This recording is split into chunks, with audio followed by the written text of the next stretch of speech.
Welcome to the Charity Connector. Hosted by Dominic Fenton and produced by Grow Radio, we give you an insight into the hearts of charities making waves in our world. Hi everyone, welcome back to the Charity Connector. I'm your host Dom Fenton and I am joined today by another guest. Hi Jo, how are you? I'm good, thanks Dom. Thanks for having me. No problem, thank you for coming on. So Jo, for those who don't know you, why don't you introduce yourself to the listeners and the viewers? Okay, well, I'm Jo Stevens. I am the fundraiser for a charity based in Liverpool called the Pain Relief Foundation, an organisation that supports research into chronic pain conditions. So yeah, we've been going a long time. It was founded back in 1979 by Dr. Samson Lipton. He was a pain consultant and he felt the need for something to happen regarding pain research. So we've been going quite a while. That is a while. How long have you worked with them? I have been here myself 6 years in 2 weeks. Wow. Yeah, so 6 years as a fundraiser. I'm a part-time, so I do 2 days based in the office, but I also go out and about and do lots of chats and try and get some money in. Okay, so for those that aren't involved with charities, talk to me about what your role as a fundraiser is. My initial role is to get funding in, so get money in. We're not NHS or government funded, so we are a non-profit charity. All the money goes to research, medical research. But I also, 5 years ago, I decided to do a social group once a month as well for chronic pain sufferers. So a chronic pain sufferer would be anyone who has had pain consistently for 12 weeks or more. It doesn't have to be from an injury or an operation. It can come on through trauma. And yeah, anyone at all is welcome. And it's a real good laugh too. So obviously with the group that you've put together, talk to me about what that looks like, because what we might have other people listening to this who are going, actually, we want to do something, or another charity go, actually, that sounds like a really good idea. Talk to me about what that whole thing looks like. So the social group, well, I started it because we work together with the Walton Centre, who do a pain management course, like a pain management program, and chronic pain sufferers go on it through, maybe they've been referred from the GP to the pain clinic or whatever, and they go on this course, and I actually go and sit in the foyer in the Sid Watkins building, and that's how I first started meeting people off the course. And they were given all these tools, like they have psychological mindfulness tools, they have exercises to do, how to basically cope with your pain on a day-to-day basis, but they didn't have any follow-up at the time then. And it was only then I thought, well, they could really do it staying connected, because I always find that if you talk to someone, you feel better about it. You don't feel so isolated. So I actually started the group then, and we just have a monthly meeting. They come in, they're actually really good friends.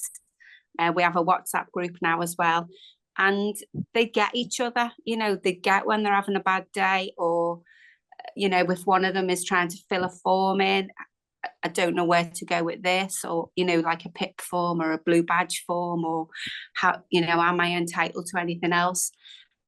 And they come in, and we have different people coming in. So I've had people from another charity who support advice. They offer advice on how to fill in a form. We have had one of the researchers come in. We have quite a few of the researchers actually come in and sit and talk to them and question them on how do you manage with this, or fibromyalgia is massive at the moment. It's a big it word. We've done a study on fibromyalgia with one of the researchers, and he actually come in and was talking about them and updating them, because this is where the money goes. This is where the research goes. So for them to come in here, they feel like they're being heard. Pain hasn't got a face. It hasn't got an injury as such. It's inside. It's invisible. And the hardest thing for someone in pain is to actually tell someone how much pain they're in, because every single pain is different on a different scale. And they just come in here and go, oh, I always say, how are you today, between 1 and 10? And if they say a 5 or 6, or, you know, they're not feeling great, but if they're an 8, oh, we had a great day, especially the weather. Yesterday, they were all coming in moaning because of the wet weather. I'm the same. I suffer. I've got arthritis in my knees. I suffer. It's like having toothache in your knees. It's crazy. They can come in and they can moan, and they're not judged. And I think more and more people need that safe space or to be heard. I just think, I think it's amazing how we talk a lot about safe places for people just to be able to come and be themselves and be open. And it could be in any form of your life or anything like that. But I just think safe places are so important for being able to just offload and be yourself and actually have people around you that understand. Yeah, because when they're at home, they feel like they're moaning, or, you know, they've got young kids. I mean, we've got a girl yesterday, she was only young. She's probably early 30s, if that, but she's got 4 kids. And she just copes. And I said, well, do you get any help? She said, well, my husband's good. But her children don't understand. And it's hard. I think it's hard for, you know, for people in pain day to day. It's a hard task.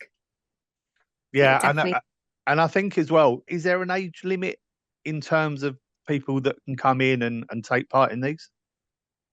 No age limit. I mean, we usually say from 18, obviously, because it's usually within school time. So we say from 18, but there's absolutely no age limit. I think our eldest is about 72. I think she is. Our youngest is probably being about 23. But we do have a lady in the group. She is now 50. But she was diagnosed at 14 with fibromyalgia. So she's had it a long time.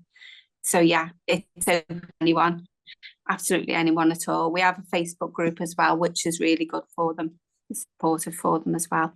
How important is it for them to feel connected? Because I think everything you're talking about at the moment is making sure that people don't feel isolated or don't feel on their own, and actually have other people who can understand what they're going through.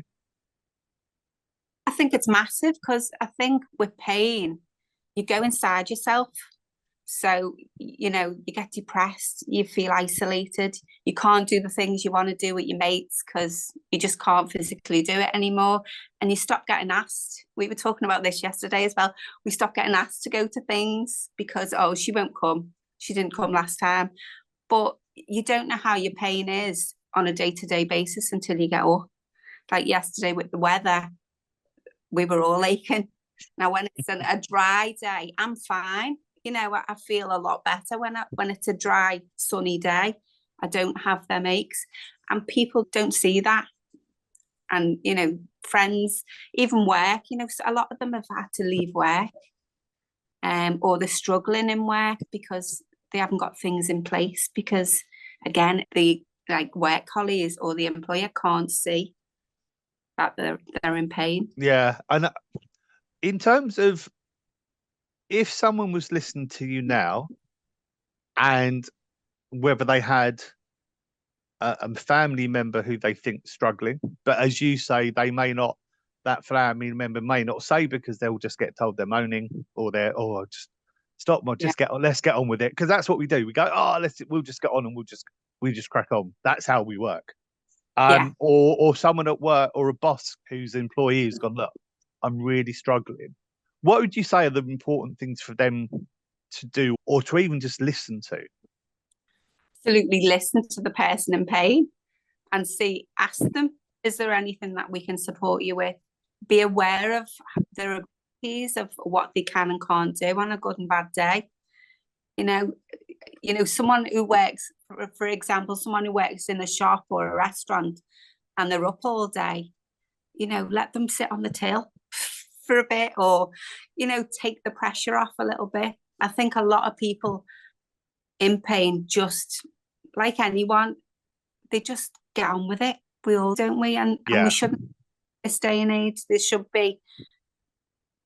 people should be more aware of what's around them. Mm. I think you get a lot of people, I know personally, you go to work, you do your job and you go home and you don't see, you have blinkers on, don't you? Look around you. See, you know, see how people, you can see on a person's face if they're in pain. Yeah. I definitely think, you know, become more aware. Yeah, no, I completely agree. And I think it's easy to, I was listening to something last week and it was just like, well, for whatever reason, when we're bosses or we own businesses or companies or anything else, if someone's struggling, the first thing we normally look at doing is put them on report or telling them they're not good enough. And actually, something like this can have a massive impact on them. It does. It does. I mean, a lot of people in pain are depressed because they want their old life back. Mm. They want to go and do a job they love. They might be doing a job they love, but they're struggling with it. So put things in place. You know, if it's a big organization, you know, what is it? Not the payroll, the other one. Oh, right, yeah. The HR team and things like that. Yeah. Involved, you know, or have a little wellness afternoon and talk. Yeah, I just think that's really important. And what I'm glad is this is coming up now and that we can get this message out. And it doesn't necessarily need to be anyone listening to this I think will probably know someone who it affects. 40% of the UK suffer with chronic pain. It's crazy, isn't it? I just think it's great. How do people react to you when you're running your group, knowing that actually you know what they're experiencing? Because I think a lot of that, when people come to groups, not everyone's always knows what they're sort of, the person leading it won't always understand what they're going through. I think, well, I'm just one of them, but I'm just flying a flag for them, you know? Yeah. I'm just one of them because I know exactly how they feel some days. I mean, I'm probably not as bad as a lot of people. And I'm trying to deal with that myself. Coming to terms with an illness, a chronic illness, is really hard. Yeah. I've struggled the last 3 months myself. It's really hard. You know, your whole dynamics change. As I said before, you know, my daughter in London at uni, I can't even get on a train to go and see her. Yeah. At the minute, because I'm too scared. Yeah. Thank you for opening up like that as well, because actually, I think sometimes people need to see that and actually and realise it's okay to be vulnerable and just go, look, you know, I am struggling. And actually, I understand what you're going through. Definitely. Yeah. I mean, I was saying again, I'm going to bring yesterday up again. We were talking about going out. And I said, I have to know where I'm going. I have to know where the toilet is. And I have to know what the seats are like. Because if I can't get on a seat and off a seat, I won't go. Because it's embarrassing. But a lot of restaurants you go to now are all like the bistro chairs. And I'm like, and they've got no arms. Yeah. You know, need arms. People who are in pain need that extra support to get up, or, you know, to get in a restaurant even. I mean, you get stuck right in the middle of the restaurant, you know, 2 people at a table and you're like, I really don't want to sit here. And then I get anxious. It's just crazy. Pain just takes over. Yeah. And I don't think that many people understand that unless you're going through it. No, they don't. Yeah. And I think hopefully with this, we can start getting that message out there. Hopefully. And hopefully we can start doing that. In terms of the organisation, how big is it? How big is it? Just a small organisation? We are small. There's 4 employees. So 2 of us are part, 2 full-time. Yeah. We have we do a lot of funding for pain research students. So PhD students, even some consultants we work alongside with, they do different research. They're all doing research, and there's so much research to be done. Obviously, we need the funding to do the research. Yeah. We work alongside. We work with, with Liverpool University as well.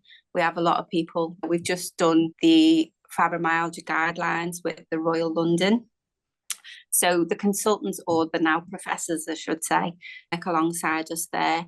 And we also run education courses for health professionals. Okay. So we do one a year here. Well, no, it's in Leeds, sorry. But we run different courses here as well for health professionals. So any new treatments or anything that's coming up, it gets put out there, if you like. But the researchers are really good. They do posters and things, and they do exhibitions themselves, or they go to conferences and share the posters. So other parts of the world can actually see what type of research is going on. I mean, social media is massive, isn't it? And I am forever putting us out there on social media. But yeah, as an organisation, we are really small, but we have a big impact. Yeah, and that's what I love. I love that. I love that element of going, the impact's massive. Yeah, I mean, I think we're one of probably the only pain research charity going. So, as I say, we've been here a long time. Well, we've been in this building now 20 years. We used to have another building. It started in a prefab, believe it or not. It started at Walton in a prefab, but it's moved. And although we're small, we do hopefully have a mighty impact on the pain world, if you like, for research. Yeah, the pain community and everyone involved with that, that sort of area. So looking at the moment, obviously we know that every organisation needs funding. We know, what else, if someone was listening to this now, what else would you ask someone to do? Do you need more volunteers to help promote what you're doing? Do you need people to jump on social? What sort of thing are you interested in, or what would you like someone to be able to do now? Yeah, I mean, we would love more events, because obviously there's only me doing events, so we would love more events. We've even looked at, we have a lot of corporate businesses who sponsor charities like for 2 years or whatever. And most of them that we have approached go for the bigger charities. And we're, like anyone, we're not saying any charity is better than any other, but don't forget the little guys. That's what we say.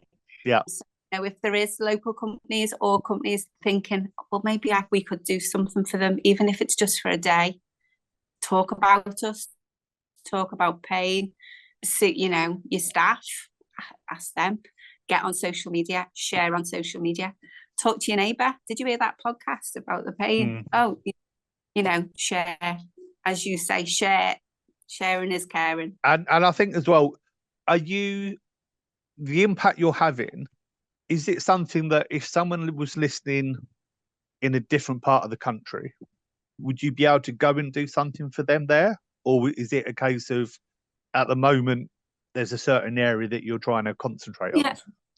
UK, we can do UK. Okay. Yeah, we are, people, the social group as it is in person here at Aintree Hospital. But it is something that we're thinking of putting a Zoom on as well, because there's a lot of people who can't get out or, live far away. So that is something else we're going to look at. We don't charge for it at all. Maybe that's something we could look at for a membership, fee for a year or something, just to get money in for the charity. We're open to any ideas. I've done the comedy bingos, I've done the 80s nights, I've done the rattling tins, something different. We're always looking for support. Okay. And it sounds as if, as you said, you seem to be the only one that's around. Actually, it is such a, I personally, it was interesting for me because I do a little bit of research before we get the guests on. But actually, I like finding out stuff in these sort of conversations. And actually, the 40% of people, that's frightening. And I've got, the likelihood is I've probably got arthritis in both my knees because of playing rugby. So actually, I have moment again when the weather's cold. then I've had 4 or 5 knee operations and things like that. So I know that's coming. It's But not actually, nice. it's not nice. But you also No, know it's that, I can guarantee I've got probably another, well, however many people I know who will probably also go through similar things. Yeah. Well, Well, everyone's had pain. There's just different pain. I mean, everyone's cut the finger or that initial pain, chronic pain. You live with it 24/7. Yeah. It never goes away. And it can come on from trauma. It can come on from, a bereavement or, a car accident or, it just comes out of the blue. Yeah. And it's a horrible pain to live with. Really is. Yeah, no, I completely agree. So, one action that someone listening to this now could do for you that would help you right now. Share about us. Look at the website, share it. Yeah, brilliant. There's loads of information there. Right, you've heard that, people. As soon as you hear this, let's get it out there. Let's get it shared. Let's get this podcast shared. Where can people find you, Jo? On social media, LinkedIn? What platforms can people find you? Where they can find about the organisation? Yes, so we're on website is www.painrelieffoundation.org.uk, all one word, Pain Relief Foundation. We are the Pain Relief Foundation on Facebook, and we've got a blue badge. There is another one, but that's in America. We are the blue badge.